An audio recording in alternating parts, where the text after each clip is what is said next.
Hola, de adolescente quería ser físico. La física, al contrario de lo que muchos piensan, no es una ciencia exacta como las matemáticas. En realidad, la física se considera una ciencia natural, aunque muchos crean que los físicos solamente saben hacer cuentas. En realidad, es una manera de entender cómo funciona el mundo y el universo, lo que podemos ver y lo que no podemos ver. Y eso también te hace investigar y reflexionar en el espectro del tiempo, hacia el pasado, pero también hacia el futuro. Por eso es que la mayoría de obras de ciencia ficción son derivaciones de un posible futuro. Y hubo un momento de esa adolescencia en el que hubo un señor con un cohete que me hizo pensar más en esto. No, lamentablemente no estoy hablando de Sergei Korolev ni de Yuri Gagarin, sino de Elon Musk. Sí, Elon Musk, el multimillonario que lideró, entre muchas comillas, junto a SpaceX. Elon tiene una idea de cómo convertir la humanidad en una especie interplanetaria. Es consciente, hasta cierta medida, de que el planeta es un recurso finito y hay que llevar a la humanidad a un nuevo nivel, asegurando su seguridad y no hacia su extinción. Pensar en cómo llevar a la humanidad a una nueva etapa y asegurar su reproducción es una buena manera de llevar al humano a un nuevo nivel. Muchas veces lo que falla al pensar en un ser humano como especie interplanetaria es en qué mecanismos sistemáticos existen para dicho propósito, qué tipo de personas van a existir en este planeta, cómo va a funcionar la economía, la política, etc. Durante muchos años no tuve respuestas a estas incógnitas o simplemente en mi ignorancia, de no ver las cosas un poco más de afuera, era que no llegaba ni a preguntarme dichas cosas. Pero de pronto, un álbum llegaría en 2019 para darme una nueva perspectiva. King Gizzard and the Lizard Wizard es una banda australiana que en 2019 lanzaría un álbum llamado Infest the Rat's Nest. Este álbum toma la posición de un futuro donde los humanos se encuentran y ya desarrollaron la posibilidad de ir a Marte. Este empieza con una historia trágica, en la cual primero los humanos se ven sumidos en la sobrepoblación, la miseria, un devenir del calentamiento global y desigualdad social. Todo esto por ignorar y creer en la propaganda que las empresas y políticos admiten, que dicho calentamiento global no existe. En la primera canción, Planet B, podemos encontrar esta humanidad perdiendo la experiencia del otro planeta, viendo cómo el suyo sucumbe.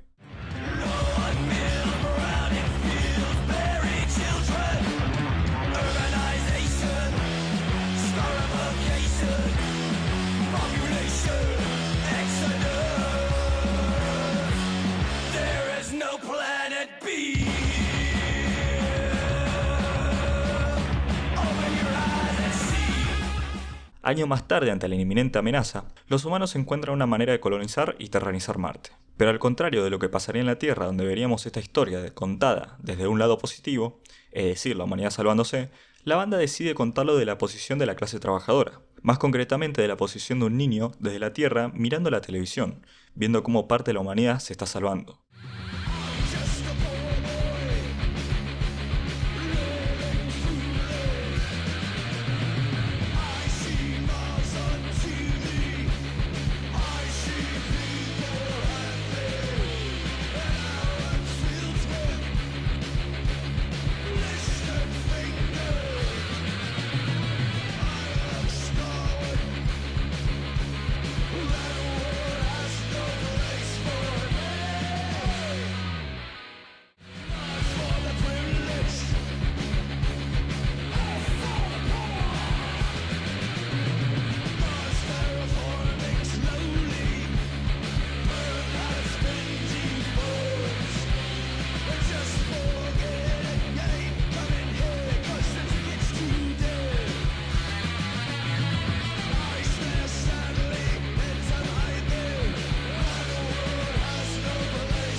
Más adelante en el álbum, que recordemos que salió en 2019, estaría la canción Superbug, mostrando que esta sociedad, aparte de estar atrapada en una tierra que se debilita firmemente, la azota un virus semi-mortal. Qué casualidad que un año más tarde, en el contexto de la vida real, nos enfrentaríamos a la pandemia del COVID-19.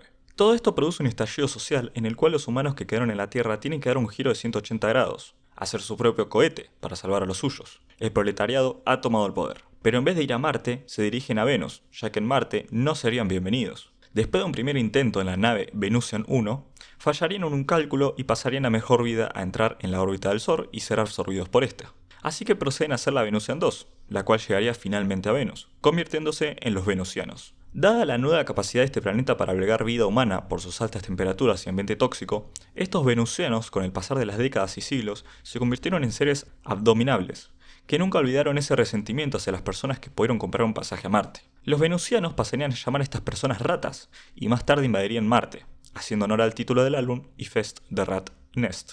Ya podrías deducir cuál fue el final con los habitantes de Marte. Esto da lugar a entender qué es la conciencia de clase, por qué los humanos pobres o incluso de clase media se quedaron en la Tierra mientras los ricos iban a Marte. ¿Se podrá, como dice Elon Musk, masificar los viajes al espacio exterior hasta el punto de reducir su precio para las clases medias y bajas? La conciencia de clase es un ejercicio mental que uno puede hacer para dividir la sociedad en clases. Como muchos ya conocerán, existen clases divisorias de capital, como clase baja, media y alta. Pero muchas veces esto hace omisión de lo que se conoce como la clase del proletariado, o clase obrera, y la clase de la pequeña y alta burguesía. La clase de proletariado se compone de cualquier persona que tiene que vender su fuerza de trabajo por un salario y con este vivir. La pequeña burguesía es una clase que tiene una pequeña empresa, y esta puede estar en riesgo de caer al proletariado por quiebre o tener una mínima oportunidad de ascender a la burguesía. Con la conciencia de clases podemos entender que tipos como Elon Musk no quieren que la humanidad prospere, sino que ante el advenimiento de una posible guerra nuclear o desastres por el cambio climático que sean mortales para la Tierra, él pueda proteger a los de su clase en otro planeta. La mera excusa de, si desarrollamos formas de ir al espacio entre muchas empresas, tarde o temprano el precio se reducirá por competencia, cuando en realidad muchas veces pasa lo contrario. Si bien es cierto que en un momento del mercado muchas empresas están compitiendo, esa competición provoca un ganador y un perdedor, y provoca que una empresa comience a tomar el monopolio de un mercado comprando a las empresas derrotadas y haciéndose con el porcentaje mayoritario del mercado. Además, tenemos que tener en cuenta que los costos para ir al espacio son gigantes, así que si una empresa quiere tener esta misión, tiene que tener un capital increíble o ser financiada por un Estado, como fue el caso de Elon. Sin el Estado, no hay SpaceX. Un ejemplo son las commodities, como casas o autos. En los últimos años el poder adquisitivo en todos los países se ha visto disminuido por la inflación, y la posibilidad de comprar una casa es casi nula para personas de clase media. Esto hace que una commodity que pareciera que debería bajar de precio, mientras más abundante sea, pase todo lo contrario. En su lugar se forman terratenientes que compran casas, lotes y departamentos, hasta llegar a tener cientos de ellos, los cuales alquilan a precios exorbitantes. Viendo esta realidad, una commodity como ir al espacio llega a ser casi inviable para la mayoría de la población. Tengamos en cuenta que incluso si consideramos que solo la clase media alta, por ejemplo de Estados Unidos, podría permitirse tal lujo, estamos hablando de aproximadamente entre un 20 y un 30%. Más del 70% de la población de Estados Unidos tendrá que quedarse en la Tierra. Y si bien todo esto son suposiciones, lo estamos aplicando a una realidad material. Una realidad material en la cual, aunque exista una grande demanda de todas las personas que les gustaría irse a vivir a otro planeta, la oferta solamente estaría disponible para unos pocos. Como ya vimos antes, esto ocurre incluso con un derecho básico como es la vivienda propia. Volviendo un momento al disco y para terminar el video, muchas veces se cree que diferentes grupos sociales terminan creando un resentimiento hacia las clases burguesas por tener una realidad material que estas clases no tienen: buena educación, vivienda, un buen trabajo remunerado, etc. Muchos podrán pensar que los venusianos generaron sentimientos de resentimiento, egoísmo, envidia y muchos más. Lo que hay que entender es que estos son sentimientos y por lo tanto es algo metafísico, palabras que se pueden usar tirándolas al aire para poder explicar algo de forma más sencilla, pero la realidad es otra. La única razón de por qué puede suceder algo así es porque no hubo una realidad material que sea equitativa para todas las clases sociales. Y no hablo de que cada ser humano sea una copia del otro en su realidad material.